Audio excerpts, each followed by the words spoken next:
it's time to get the opinions of some of this week's top stories. That's right. Lorcan 9 from the Communications Clinic is here with us this morning to give us the latest on what's been happening over the last week or so. But Alan is with our News Mingle panellists. Good morning to you, Alan. Good morning, all. Yes, look, we're all making ourselves comfortable here. We have the cakes and the tea out for us with our lovely panel of Ireland AM viewers. We're here with Mai Quaid, who's president of the Active Retirement Ireland, Michael Lawler, part-time farmer and student, and Wicklow-based business owner Susan Fox. Good morning to all of you. Morning. Good morning. We're going to say interesting to hear your opinions on all of our stories this morning. So let's get to our first topic. OK, right, starting off, Lorcan, modular homes, new government plans to allow homeowners to build modular homes in their back gardens. Yeah, so people are going to be able to put in modular homes, so you can call them, kind of old school granny flats. They've also been called shed sits, but basically, showmras, the modular homes, you'll be able to, without planning permission, put them into your back garden. They'll be up to 45 square meters, not square kilometres. Yeah, different vibes. Without planning permission, and you still have to leave some garden space, etc. So it's been put forward and was put forward by Progress Ireland, who is a think tank, as a potential solution to the housing crisis that could have maybe in around 6,000 people being housed across the country in gardens, and that they're then rented out. I suppose one of the other important things to realise is that people in them wouldn't be tenants, they'd be licensees, which is a slightly different thing, so you wouldn't have the full protections and rights. So the question is this kind of a good short-term sticky plaster measure for the housing crisis, or is this exploitation of people in a very difficult situation? Absolutely, and as well for neighbours as well would have opinions on this. Al, what do your panel think about shed sits? Well, let's find out. Michael, let's start with you, because you're a full-time student, part-time farmer, you're living at home. So when you're obviously then at some stage want to get on the property ladder, do you see this as an interim thing maybe? Would you have a little modular home in the back of your farm and live there? Would you be happy with that? I wonder if I told Mum and Dad, would they agree with that now, Alan? But listen, I think it's an interim thing, really. I think that's all it is. I don't think it's a permanent solution to anything, really, because you can't really raise a family in a modular home. That would be my opinion on it. I also don't think that you need an awful lot of space for one of these modular homes as well. It's not going to suit everybody. I believe you need 25 square metres of excess garden on top of what you put your modular home into. So you have a grand big farm, there's plenty of room. Yeah, it's me great, all right. Absolutely. But, listen, I think it'd be an interim solution if I ever did run into trouble. If I did want to, I suppose, move out of the main house, it would certainly be an option. And, listen, I'd ruin Mammy's garden, but, we'll cross that bridge when it comes to it, I guess. May, what's your opinion on this? Well, to be honest with you, I'd hate somebody in my back garden. Would you? I would. Right. Have you got room for it? Would you be able to build one? Yeah. Right. But you wouldn't like it, you don't like the idea of it. No. Is it the thing that, that people wouldn't have tenants' rights? Do you think that's fair? Do you know what? It's a new idea now that the government has come up with, isn't it really? Yeah. And they come up with these mad ideas every so often. Like, they want us older people, to sort of move out of our four-bedroomed houses and go possibly they would live in a maybe modular suggesting home. that you would move into one of these modular homes at the back of your house and give your house to maybe your child. Look at the face on May. She's having none of that. Would you not do that? No. I work very hard to get our house, and I'm certainly not moving out of it to put somebody in the back garden. That'd drive me mad to be playing music and doing all sorts of things. Now, if they cut the grass, I might like that. you might give them a little bit of more there. So, Susan, what about you? You've two children growing up. Yeah. I actually asked my 20-year-old son, and he was like, Mum, why would I want to be in the back garden? I think there's very few people that will actually benefit, because you need a big garden, you need a detached or a semi-detached house. Most people that are struggling to find accommodation are probably in cities and towns, and there's very few people that have a very big garden, because everything's got smaller garden sizes. I don't think it's an answer, really. But do you think at least they're trying? Yeah, but I don't think it's very well thought out, and I think that the people who probably... It's open to a lot of exploitation. Is there any limit on the number of people you can put into this showmer shed, whatever you want to call it? Is it going to end up with people paying huge amounts of money to live in back gardens in very small spaces? Yeah. OK. Yeah. Good points here. Let's get on to our next topic. Very wise words from all three, for sure. Now, for our next topic, we'll discuss former Taoiseach Leo Varadkar's comments on a podcast earlier this week about the divide between urban versus rural cost of living. Let's take a look. but we also need to be maybe a little bit more honest about each other. And people in rural Ireland are very quick to tell people in urban Ireland that, you know, we're the real workers, we're the ones paying all the bills, we're the ones feeding the country. I think maybe we need to be a little bit more blunt in urban Ireland and say, actually, that's not the case. We're the ones paying all the bills, and you're the ones who are in receipt of a lot of subsidies and a lot of tax benefits that other people don't get. And maybe we need to sit around the table and have an honest discussion about some of that kind of stuff. Right, OK. Of course, we want to hear from you at home as well on this 0896 111 111. What do you make of this? Lorcan, that's fairly well explained itself there. Alan, what do our panel think? Well, let's start with the farmer. Michael, you're a farmer, always lived your life in Kilkenny. So what do you make of Leo Varadkar's comments on that? Yeah, in my opinion, I think they were quite disappointing, to be honest with you. It's a little bit of a sucker punch to hear that from somebody who held the highest office in the country only a couple of years ago, for him to be saying that, basically creating a divide almost between urban and rural Ireland. Do you think it's creating a divide? I believe, his comments were they were aimed towards creating a divide. Yeah, why would you bring up something like that? Conflicting urban and rural Ireland against each other, cities and people working on farms. People on farms, those subsidies are very, very important for keeping farmers going. There's not that much income in it. It's a tough job. I think the average farmer works over 60 hours a week, 7 days a week, 365 days a year. And it's all aimed towards producing food for our country, really, and that's the one advantage we have in this country, is that we're such a unique country in the sense that we've got a great climate for producing food, and we're well known around the world for that. So for our Taoiseach to come out and almost say that we're almost undeserving of that, I felt it was very wrong, and he could have chose his words a lot better. Susan, do you think, as someone who lives in Wicklow, so you're close to Dublin but still in the country as such? I was going to say what's urban, what's rural, because I am in Wicklow. I'm 20 minutes from town. I just think that everything now is about othering and dividing people, and there's so much division in the world. I think it was a really ill-considered comment, and I think that what we need is to bring people together at the moment, and everybody to be working towards common things. I don't know a farmer that doesn't have another job.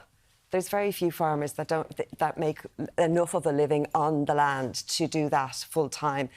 I think everybody's struggling at the moment. It doesn't benefit anybody, these kind of comments. Yeah, May, do you think it would cause a divide between country people and urban people? Could do. I'm a dub who lives in the country. Yeah. But it took them a long time to accept me when I did move down. You're in Baltinglass. I am. Yeah. Yes. And did they take it? Did you feel it that it took you, the country people, it took you a while to accept you? The one coming down from the big smoke. Well, I had come back from London as well, which was even worse. So I mean, you're always a runner in. You're always a runner in. But at the same time, he shouldn't be. As you said, he held the highest, one of the highest offices in the land. So why is he looking for publicity or something?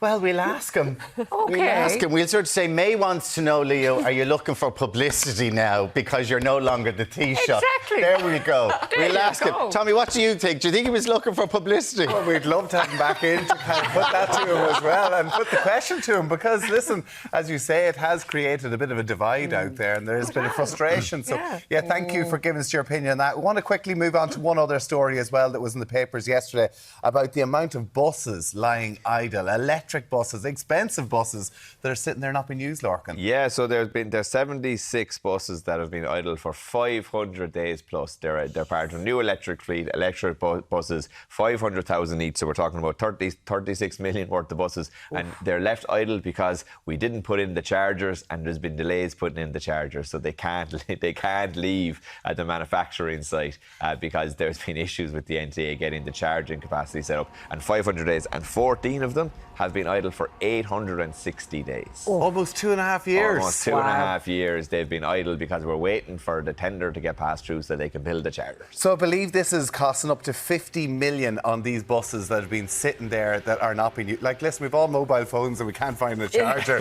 There's nothing worse. But a bus is a different story when it costs so much money. Alan, what do our panel think about this? So, May, what's the bus system like in Baltinglass? Desperate.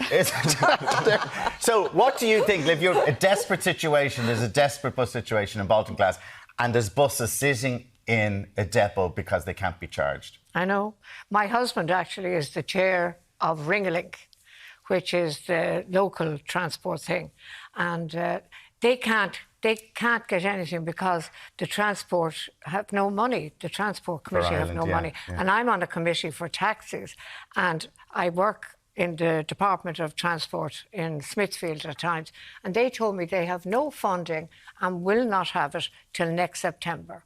So what the hell is going on? Well, what is going on? There's buses sitting there idle. You're in Wicklow. What's the situation like? In Wicklow also, the town's getting huge and the public transport system is atrocious. I have a daughter with special needs. She has Down syndrome.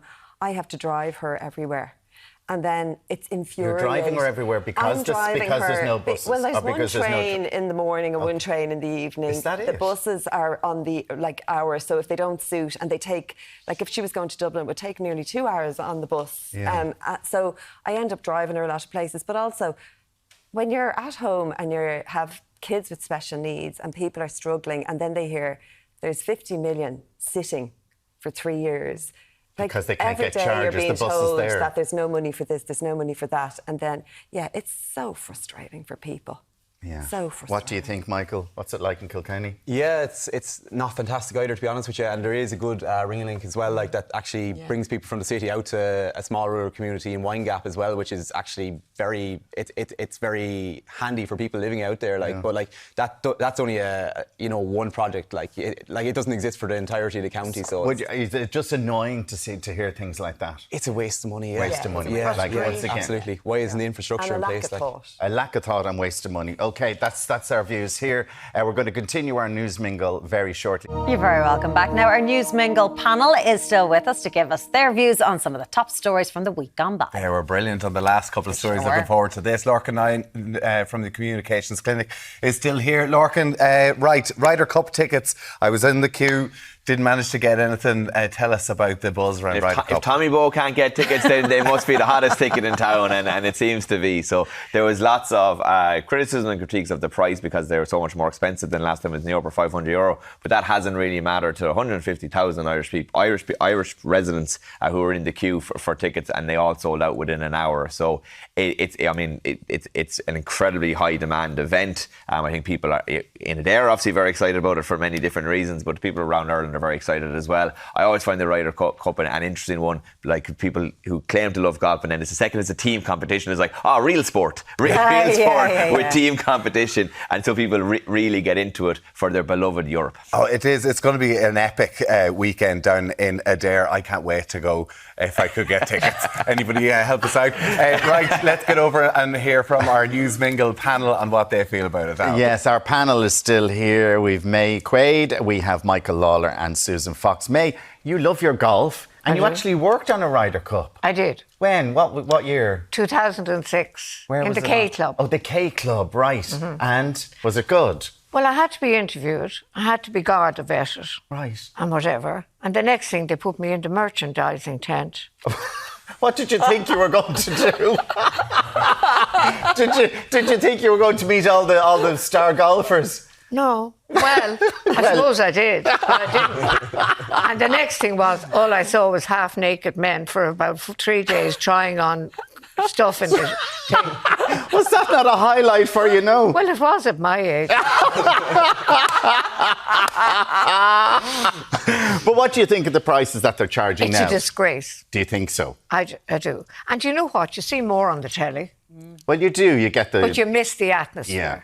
But the point is that, it's a rip-off.